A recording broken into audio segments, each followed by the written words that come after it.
नमस्कार। आज के इस विशेष कार्यक्रम में आपका बहुत बहुत स्वागत है। आज भारतीय संविधान निर्माता, भारत रत्न बाबा साहब भीमराव अंबेडकर की 131वीं जन्म जयंती है। भारत प्राचीन काल से बहुत बड़े महान विभूतियों की धरती रहा है और उनमें से ही एक महान विभूति हमारे भगवान बुद्ध हुए हैं, जिन्होंने आज से हजारों साल पहले बहुजन हिताय बहुजन सुखाय लोकानुकंपाय का सिद्धांत दिया था।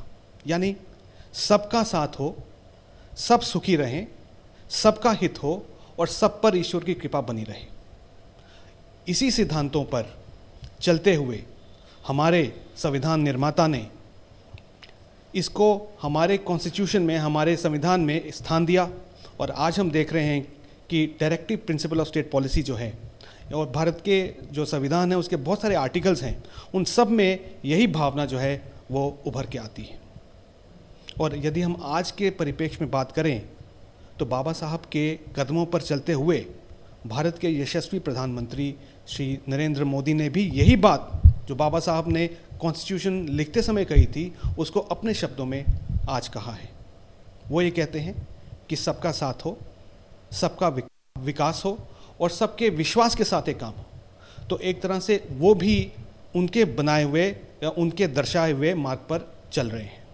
एक महापुरुष को सच्ची श्रद्धांजलि तभी मिलती है जब हम उसके दिखाए हुए मार्ग पर चलें और उसकी दिखाई हुई शिक्षाओं को अपने जीवन में उतारें। आइए आज हम सब ये प्रण करते हैं कि भारत के संविधान द्वारा दिखाए गए मार्ग पर हम सब चलें, बाबा साहब के सिद्धांतों को मानते हुए देश की प्रगति में अपना योगदान दें। एक बार पुनः आप सबको बाबा साहब के जन्म दिवस की पूरे दूरदर्शन हरियाणा की तरफ से हार्दिक शुभकामनाएं।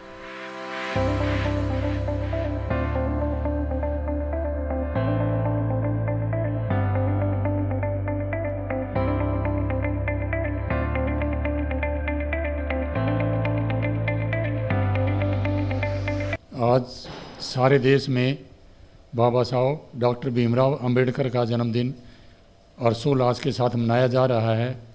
और ये आज हमारे देश में नहीं, विदेशों में भी इसके जन्मदिन को धूमधाम से हर वर्ष मनाया जाता है। इनके किए हुए कार्यों को अगर हम विचार करें तो इन्होंने सभी हमारी जनता को अधिकार दिए हैं। जीने का अधिकार है, पढ़ने का अधिकार है और समस्त नारियों को अधिकार दिए हैं पढ़ने के, नौकरी के। और आज दूरदर्शन केंद्र हिसार में बाबा साहेब डॉक्टर अंबेडकर का जन्मदिन धूमधाम से मनाया गया। इसमें दूरदर्शन के सभी अधिकारी कर्मचारी सम्मिलित हुए।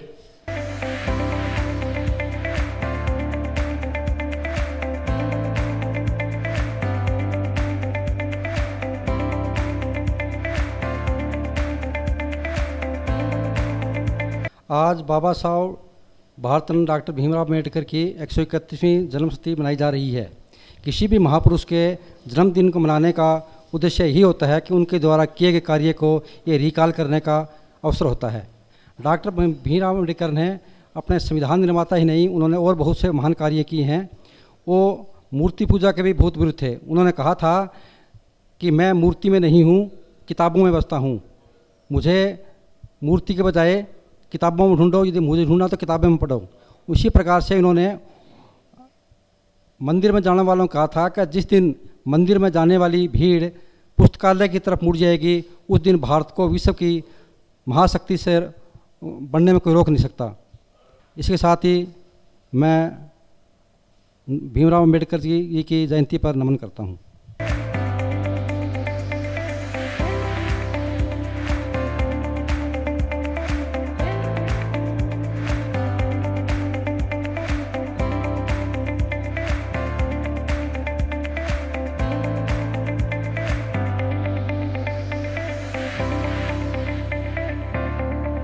आज बाबा भीमराव अम्बेडकर की जयंती है और ये दूरदर्शन प्रांगण में बड़ी खुशी और हर्षोल्लास के साथ मना रहे हैं।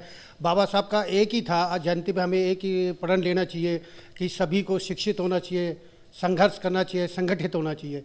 बाबा जी ने सबको एक ही चीज़ सिखाई थी कि समाज में मिलजुल कर एकता का प्रतीक बन के काम करो और देश के संविधान पे अपना विश्वास जमाओ। और बाबा साहब ने देश के संविधान के जो चेयरमैन भी थे और संविधान जो लिखा था वो आज सभी भारतीयों को एक सूत्र में परोता है और हमारा भारत देश भी इसी संविधान पे चलता है। और प्रत्येक नागरिकों को भारत के संविधान के प्रति अपनी आस्था और कर्तव्य और निष्ठा से कार्य करना चाहिए। आज बाबा साहब का जन्मदिन सभी दूरदर्शन केंद्र के अंदर मनाया भी जा रहा है और दूरदर्शन हरियाणा के अंदर भी इस कार्यक्रम को बड़े हर्ष और उल्लास के साथ बाबा साहब की जयंती को मनाया जा रहा है।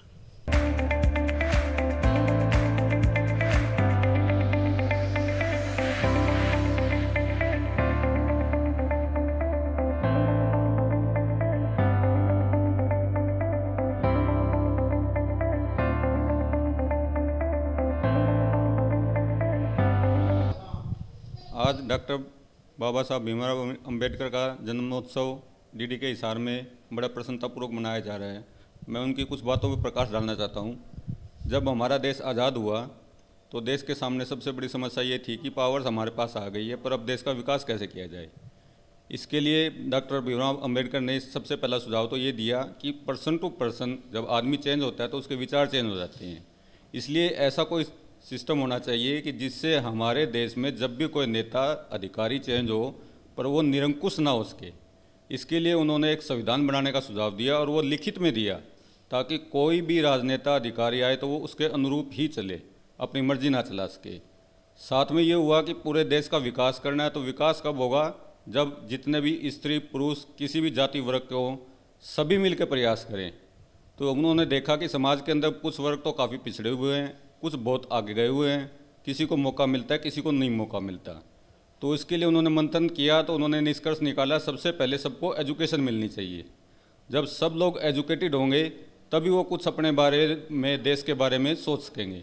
साथ ही उन्होंने कोशिश की कि जो वर्ग पिछड़ गए हैं किसी भी कारण से, कितने सालों से पिछड़ गए हैं, उनको भी तो मौका दिया जाना चाहिए। इसलिए उन्होंने उनके लिए कुछ विशेष व्यवस्थाएँ की जिससे देश तरक्की कर सके। और उनका जो सबसे बड़ा गुण ये था कि वो जो सोचते थे, जो विचार थे, वो अपने जीवन में उसको उतारते थे। ये नहीं है कि बस बोलने के लिए चीज़ हो पर अपने जीवन में ना आए। इसलिए वो हमारे बहुत बड़े आदर्श हैं।